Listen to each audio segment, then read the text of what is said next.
from archaic translation by H. T. Francis. Source. Adapted from archaic translation by H. T. Francis. Jataka number 519. Sambula-jataka. Tied to the spot, etc. This story the master, while living at Jetavana Monastery, told of Queen Malika. The introductory story is explained at length in the Kumasapan-da. *1. Birth. Now by the effect of a gift of 3 portions of sour porridge to the Tathagata Buddha, she that very day rose to the position of chief queen. And being possessed of faithful servants and gifted with the 5 feminine charms, full of knowledge, and a disciple of the Buddha, she showed herself a devoted wife. Her devotion was blazed abroad throughout the city. So one day a discussion was started in the Hall of Truth, how that Queen Malika was a faithful and devoted wife. The master, on his coming there, asked the brethren, monks, what was the topic they were discussing as they sat together, and on hearing what it was he said, not now only, but formerly too, brethren, she was a devoted wife. And so saying, he told a story of the past. Once upon a time King Brahmadatta had a son named Satthisena, and when he had come of age the king set him up as viceroy. His chief wife, Sambula by name, was extremely beautiful, and gifted with so radiant a form that she appeared like a lamp flame shining in a sheltered spot. In due course of time leprosy showed itself in Satthisena and the physicians failed to cure it. When the wounds discharged, he became so hateful that in his depression he cried, "What good is my kingdom to me? I shall perish without a friend in the wilderness." And, asking them tell the king, he left his harem and departed. Sambula, though he made many attempts to stop her, refused to return, and saying, "I will watch over you, my lord," in the forest, went on from the city with him. On entering the forest, he built a hut of leaves and took up his dwelling in a shady and well-watered spot, where wild fruit was a lot. How then did the royal lady watch over him? Why, she rose up early in the morning, swept out his hermitage, set some water for him to drink, provided him with a toothstick and water to wash his mouth, and when his mouth was cleansed, she ground various medicinal herbs and dressed his wounds, and gave him delicious fruits to eat. When he had rinsed his mouth and washed his hands, she saluted him and said, "Be earnest in well-doing, my lord." Then taking a basket, a spade and a hook, she went into the forest to gather wild fruit. And she brought and set it on one side, and fetching water in a jar, she with various powders and clay washed Satthisena and again offered him wild fruit. And when he had finished his meal, she brought him scented water and herself ate the fruit. Then she arranged a board with a bed-sheet, and as he lay down on it, she bathed his feet, and after dressing and cleaning his head and back and feet, she came and lay down by the side of the bed. In this way did she watch over her lord.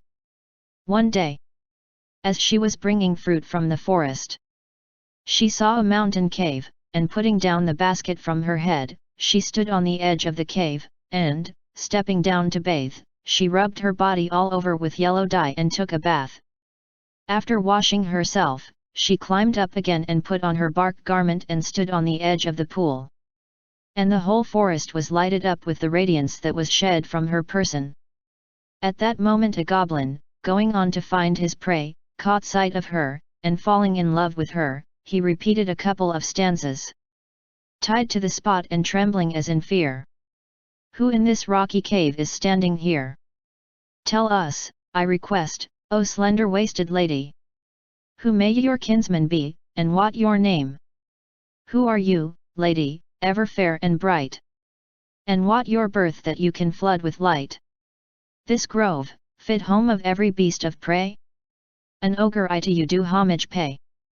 On hearing what he said, she replied in 3 stanzas. Prince Satthisena, know full well, is heir to Kasi throne. And I, this prince's wedded wife, as Sambula am known. Vidya's royal son is sick and in the forest lies. Alone I tend him, mad with pain, or else he surely dies. This tasty bit of venison I picked up in the wood. and bear it to my lord today, now faint for want of food. This is followed by stanzas spoken alternately by the goblin and the lady. What good is this sick lord of yours, O Sambula, to you? No wife, but nurse is what he craves. I will your husband be. With sorrow worn, a wretch sad, no beauty can I claim. If you are gladly a bride to gain, go attract some fairer dame. 400 wives have I to grace my home on the hill. O lady, oblige over them to reign, and each fond wish fulfill. Fair maid so bright with golden light, whatever is dear to you is mine to give, so come and live a life of joy with me. But if denied to me as bride, you are my lawful prey, and will be good to serve as food to break my fast today. That ogre grim with his 7 tufts inspiring dread alarm, found helpless Sambula astray and seized her by the arm. Thus held by him, that ogre grim, her lustful, cruel enemy, she still deplored her absent lord, nor ever forgot his suffering. No grief to me that I should be this hateful ogre's prey, but that the love of my dear lord from me should fall away. No gods, angels are here, but absent far they flee. Nor any guardians of the world I see, to check the course of outrage and suppress all acts of unrestrained sexual vulgarity. Then was the dwelling of Saka, Indra, shaken by the effect of her virtue, and his throne of yellow marble showed signs of heat.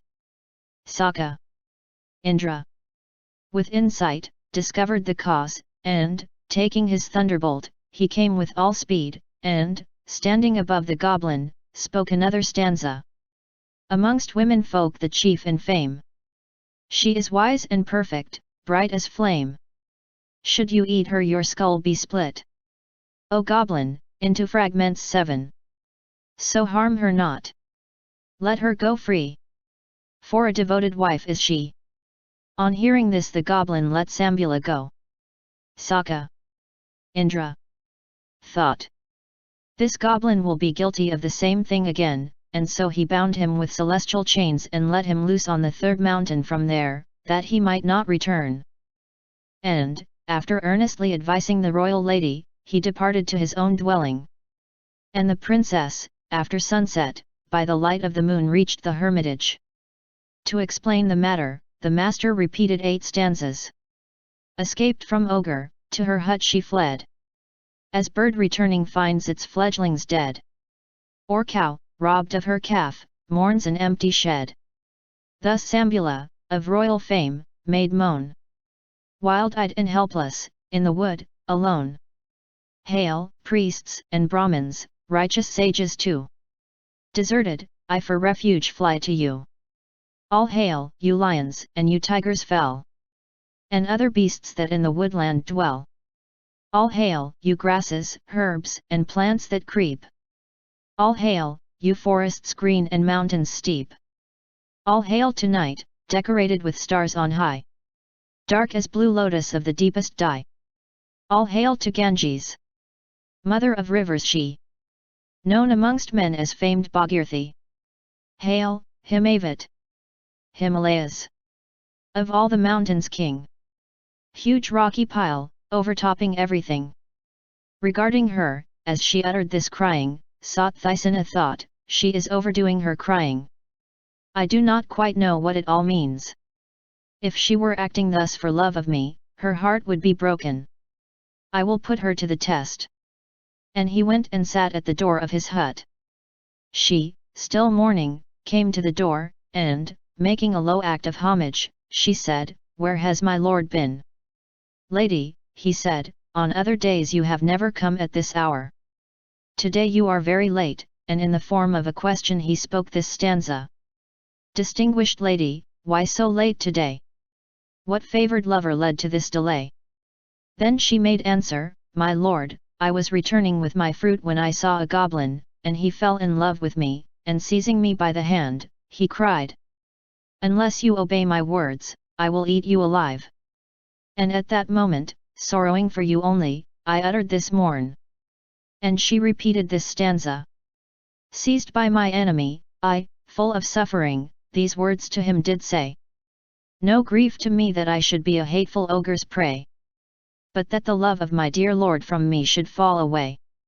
Then she told him the rest of the story, saying, "So when I was seized by this goblin, and was unable to make him let me go, I acted so as to excite the attention of the god angel.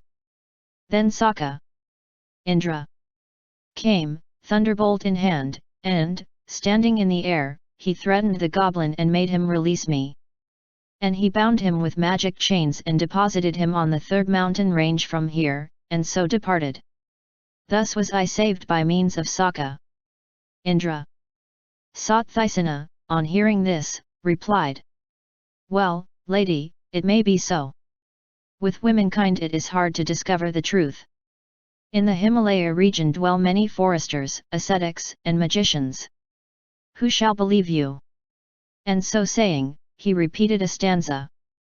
"You bad ones are ever by far too clever. Truth among such is a great rarity. Ways of the lust are enough to perplex, even as the course of a fish in the sea." On hearing his words, she said, "My lord, though you do not believe me, by virtue of the truth I speak, I will heal you." So, filling a pot of water and performing an act of truth, she poured the water on his head and spoke this stanza. "May truth for sure my shelter be, as I love no man more than you. And by this act of truth, I request, may your disease be healed today." When she had thus performed an act of truth, no sooner was the water sprinkled over Satthaisana than the leprosy straightway left him, as it were copper rust washed in some acid. After staying a few days there, they departed from the forest, and, coming to Benares, entered the park. The king, being apprised of their arrival, went to the park, and there and then asked the royal umbrella to be raised over Satthaisana, and ordered that Sambula, by ceremonial sprinkling, should be raised to the position of chief queen. Then conducting them into the city, he himself adopted the ascetic life and took up his dwelling in the park, but he still constantly took his meals in the palace. And Satthaisana merely conferred on Sambula the rank of chief wife, but no honor was paid her, and he ignored her very existence and took his pleasure with other women. Sambula, through jealousy of her rivals, grew thin and pale of composure, and her veins stood out upon her body. One day when her father-in-law, the ascetic, came to have a meal, to get rid of her grief she came to him when he had finished eating, and saluting him, sat down on one side. On seeing her in this languid condition, he repeated a stanza. 700 elephants by night and day are guarding you, all ready for the fight. Hundreds of archers shielding you from harm. From where come the enemies to fill you with alarm?" On hearing his words she said, "Your son, my lord, is no longer the same to me." And she repeated 5 stanzas. Fair as a lotus are the maids he loves. Their swan-like voice his deepest passion moves. And as he listens to their measured strain, in his affections I no longer reign. In human shape but like to nymphs divine, adorned with ornaments of gold they shine. Of perfect form the noble girls lie, in graceful pose, to charm the royal eye. If I once more might wander in the wood, to collect a portion for his daily food, once more I should a husband's love regain, and quit the court in forest realms to reign. A woman may in softest robes be dressed, and be with food in rich abundance blessed. Fair though she be, yet if an unloved wife, best fix a rope and put an end to life. Yes, the poor wretch on bed of straw. *2. That lies, if she find favor in her husband's eyes, enjoys a happiness unknown to one, rich in all else, but poor in love alone." When she had thus explained to the ascetic the cause of her thus sadly weakening away, he summoned the king and said, "Dear Satthaisana, when you were crushed by the disease of leprosy and hid yourself in the forest, she went with you and served to your wants, and by the power of truth healed your sickness, and now after she has been the means of your being established on the throne, you do not even know the place of her sitting and uprising. This is very wrong of you. An act of treachery to a friend like this is a sin," and scolding his son, he repeated this stanza. A loving wife is ever hard to find, as is a man that to his wife is kind. Your wife was virtuous and loving too. Do you, O king, to Sambula be true. After he had thus rebuked his son, he got up and went away. The king, when his father was gone, called for Sambula and said, "My dear, forgive the wrong I have done you this long time. From now on I confer on you all power," and he repeated the final stanza. Should you, with wealth in great abundance blessed, still wither away, by jealousy oppressed, I and these girls, creatures of your hand, will be obedient to your command. From then on the pair lived happily together, and after a life of charity and good works they departed to fare according to their deeds. The ascetic, after entering upon ecstatic meditative trance, passed to the heaven of Brahma. The master here ended his lesson and saying, not now only, but formerly too, Mallika was a devoted wife, he identified the birth. At that time Sambula was Mallika, Satyasena was the king of Kosala, and the ascetic father was myself.